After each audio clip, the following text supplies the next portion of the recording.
आशा करता हूं आप सब बहुत अच्छे होंगे। मेरा नाम है सिद्धांत अग्निहोत्री। स्टडी ग्लोस पे आपका बहुत बहुत स्वागत है। दोस्तों, रशिया ने हाइपरसोनिक मिसाइल दाग दी है। किसके ऊपर दाग दी है?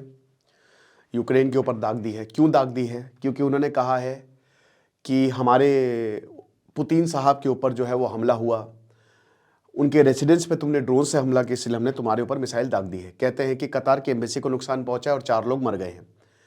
पोलैंड के बॉर्डर पे ये हुआ है। पोलैंड के बॉर्डर पे भी खतरा है। तो व्लादिमीर ज़ेलेंस्की ने बोला है कि देख लो भाई, पूरा यूरोप देख रहा है ना, देख रहा है ना, तू देखो ये क्या हो रहा है और नोट लो इसका, क्योंकि तुम्हारे दरवाजे भी ये खतरा आएगा। कहा जा रहा है कि व्लादिमीर पुतिन डरे हुए हैं जिस तरीके से निकोलस मादुरो का ऑपरेशन हुआ, बट ऐसा नहीं है।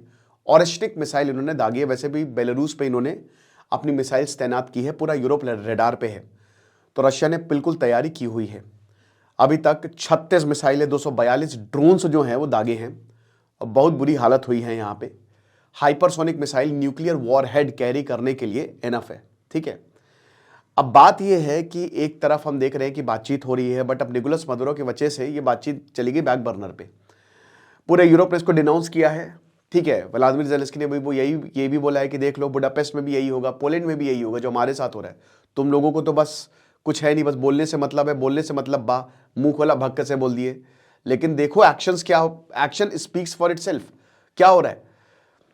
तो कुछ सोचो, हमला करो, बट किसी के कान में जू नहीं रह रही और पूरा यूरोप खाली निंदा करने में लगा हुआ है और डिनाउंस किया है और कुछ कर भी नहीं सकते। लेकिन बड़ी बात यह है दोस्तों कि ये जो एस्केलेशन है ये काफी बड़ा है। तो आज हम बात करेंगे क्या रशिया वाकई में परमाणु हमला करेगा। इससे पहले हम आगे बढ़े, बता दूं कि अगर आप MS ऑफिस सीखना चाहते हैं जिसमें आउटलुक आएगा, वर्ड आएगा, PPT, पावर पॉइंट आएगा और आपका एक्सेल आएगा with the help of Copilot AI की यूज से, 11 क्लासेस होंगी दोस्तों। डिस्क्रिप्शन कमेंट में लिंक है। ये कोर्स एक सर्टिफिकेशन कोर्स होगा और आप इसको अवेल कर सकते हैं अगर आप नौकरी में हैं या अगर आप नौकरी ढूंढ रहे हैं। तो अगर आप चाहें तो आप इसके ऊपर जा सकते हैं।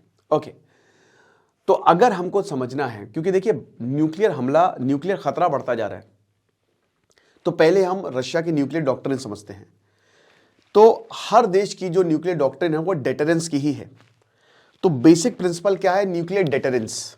ठीक है, और यहां बेसिक पर्पस क्या है कि मतलब हम डेटरेंट मतलब वही कि दूसरे हम पे हमला ना करे। तो रशिया डिफेंसिव है, पूरी दुनिया डिफेंसिव है जिनके पास भी न्यूक्लियर वेपन है। नॉर्थ कोरिया, पाकिस्तान को छोड़ दें, बाकी हर किसी के पास जितने भी न्यूक्लियर, इजराइल तो मानता ही नहीं कि हमारे पास न्यूक्लियर वेपन है, बट क्योंकि इजराइल भी एक रिस्पॉन्सिबल नेशन है, तो हर देश की एक न्यूक्लियर पॉलिसी है। ठीक है, तो अब वो यही न्यूक्लियर पॉलिसी कहती है कि दूसरे हम पे हमला नहीं करें।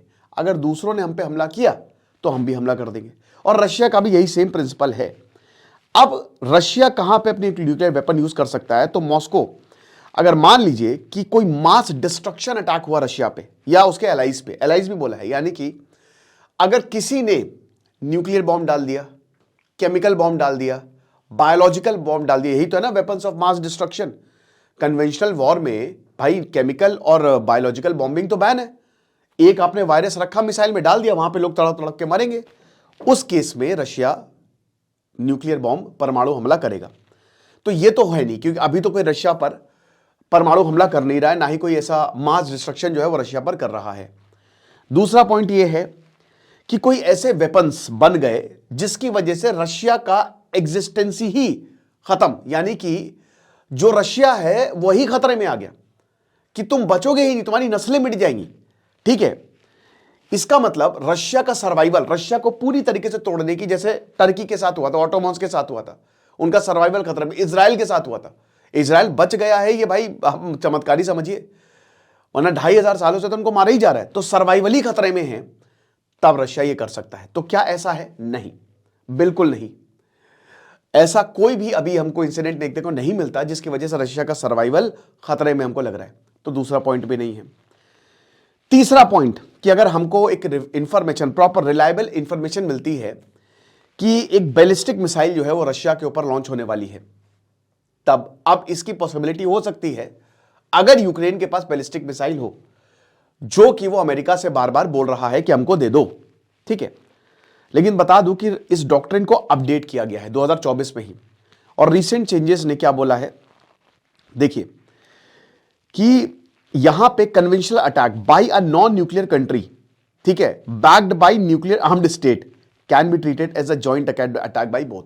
गजब, ये पॉइंट बहुत वैलिड है कि अगर मान लीजिए कि एक नॉन न्यूक्लियर कंट्री है, एक कन्वेंशनल अटैक, अब non nuclear country Ukraine, backed by a nuclear armed state America, America के पास न्यूक्लियर वेपन है, ब्रिटेन के पास न्यूक्लियर वेपन है, फ्रांस के पास न्यूक्लियर वेपन है, तो तीनों न्यूक्लियर वेपन एक नॉन न्यूक्लियर वेपन को सपोर्ट कर रहे हैं, ठीक है, उनको हथियार दे रहे हैं। और अगर एक कन्वेंशनल अटैक होता है, क्योंकि अभी तो यूक्रेन में हमला हो रहा है, और अभी तो आपको बता दो कि मिलिट्री ये ऑपरेशन चल रहा है, रशिया ने इसको मिलिट्री बोला ही नहीं है कि मिलिट्री हमारी इन्वॉल्व है, बोला कि ये तो ऑपरेशन हो रहा है। तो अगर कन्वेंशनल अटैक होता है तो फिर हम न्यूक्लियर बॉम्ब दाग देंगे। दूसरा, डायरेक्ट थ्रेट्स टू एग्जिस्टेंस, ठीक है, जिसको क्रिटिकल थ्रेट बोला जाता है। बेलारूस या रशिया को अगर क्रिटिकल थ्रेट होगी, जो कि अभी है, नेटो की वजह से अभी क्रिटिकल थ्रेट है दोनों ही देशों को, तो भी हम कर देंगे, हमला कर देंगे, ठीक है। अब इसका मतलब यह है कि रशिया डायरेक्टली नहीं बोलता है कि हम कैजुअली या ऐसे ऑर्डिनरी कॉन्फ्लिक्ट में न्यूक्लियर वेपन यूज कर देंगे, क्योंकि देखिए अगर ऐसा होगा, एक न्यूक्लियर वेपन का मतलब यह है कि दुनिया खत्म, और एक न्यूक्लियर वेपन का मतलब यह भी है कि आपके ऊपर भी बरसात होगी न्यूक्लियर वेपन्स की।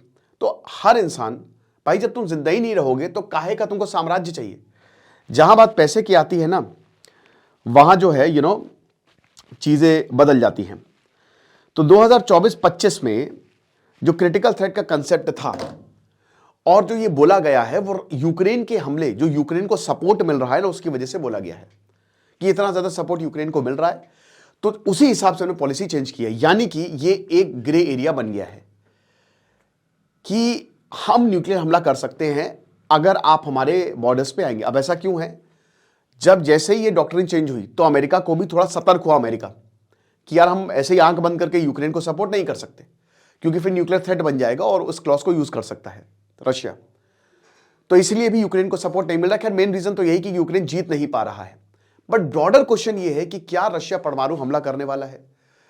देखिए जैसे जैसे कॉन्फ्लिक्ट आगे बढ़ेगी, पहले तो हम इस पे थे कि शायद वो कभी हमला नहीं करेगा, कोई भी इतना बेवकूफ नहीं है, बट आज हाइपरसोनिक मिसाइल दाग दी है, शायद थ्रेटन करने के लिए या दुनिया को दिखाने के लिए।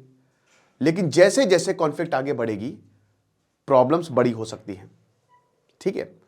रशिया इस तरीके के डिसीजंस ले सकता है। हालांकि अभी भी मुझे लगता है कि इसके चांसेस बहुत ही कम है, 10%, 5%। लेकिन दोस्तों रशिया का जो दायरा है हमले का वो बढ़ता जा रहा है, ठीक है। वो पहले ड्रोन से हमला कर रहा है, फिर बैलिस्टिक मिसाइल मार रहा है, फिर मिसाइल तैनात कर रहा है, फिर वो यूरोप के ऊपर हमला कर रहा है। रशिया भी चाहता है कि वो डेस्परेटली रुक जाए, लेकिन रशिया वो ये वॉर रुके कैसे। रशिया खुद पुतिन चाहते हैं कि भाई क्योंकि अब आपको भी अपने लोगों को मिलिट्री में भेजना पड़ेगा, आपके भी रिसोर्सेस खत्म हो रहे हैं। अभी एक लॉ आ जाएगा जिसमें शायद 500% टैरिफ लगा दिया जाएगा। तो पूरा अमेरिका, पूरा यूरोप ये पूरी कोशिश कर रहा है कि रशिया को बैंकरप्ट किया जाए। तेल की वजह से रशिया बच गया, पूरी दुनिया को तेल बेच रहा है, सर्वाइव कर रहा है भाई। और रशिया एक ऐसा देश है जिसने एनर्जी के सेक्टर में अच्छी धाक बनाई है, तो पूरी दुनिया को उसकी जरूरत है। ईरान भाई जो अमेरिका यूरोप का दुश्मन है, वो रशिया से सब कुछ खरीद रहा है। क्योंकि भाई अगर आप विलन्स में देखिए, आप वैसे रशिया हीरो भी है, विलन्स भी है, डिपेंड करता है आप कहां पे खड़े हुए हैं। तो अगर आप उस हिसाब से देखिए तो रशिया एक बहुत बड़ा प्लेयर है, चाइना से बड़ा प्लेयर है। क्योंकि चाइना को ही रशिया, हम कह लें कि चाइना है अमेरिका वर्सेस चाइना, नहीं, अमेरिका वर्सेस रशिया ही है। क्योंकि चाइना को भी रशिया मदद कर रहा है, चाइना को ट्रेन कर रहा है कि जब ताइवान पे हमला हुआ तो क्या करना है, हम तुमको ट्रेन करते हैं। आप समझ रहे हैं मेरी बात। तो अगर आप इन सारी चीजों को देखो, तो अगर रशिया की इकोनॉमी कोलैप्स होगी, जो कि शायद पूरी तैयारी तो की ही हुई है, ठीक है, या मदुरो जैसे ऑपरेशन करवाए जाएंगे, या फिर अगर बहुत भयानक सपोर्ट मिलेगा तो फिर रशिया ये काम कर सकता है। और रशिया भी खुद भी चाहता है कि भाई ये युद्ध रुके, लेकिन रशिया के कंडीशंस पे रुकेगा क्योंकि उसके पास ज्यादा जमीन है और यूक्रेन के पास कुछ नहीं है। तो आपको क्या लगता है मुझे कमेंट बॉक्स में बताइएगा। बाकी आप हमारे कोर्स को अवेल करें। MS ऑफिस का ये बहुत ही शानदार कोर्स है जो कि आपको बहुत ज्यादा हेल्प करेगा। खुश रहिए, पढ़ते रहिए। दिस इज सिद्धांत अग्निहोत्री साइनिंग ऑफ।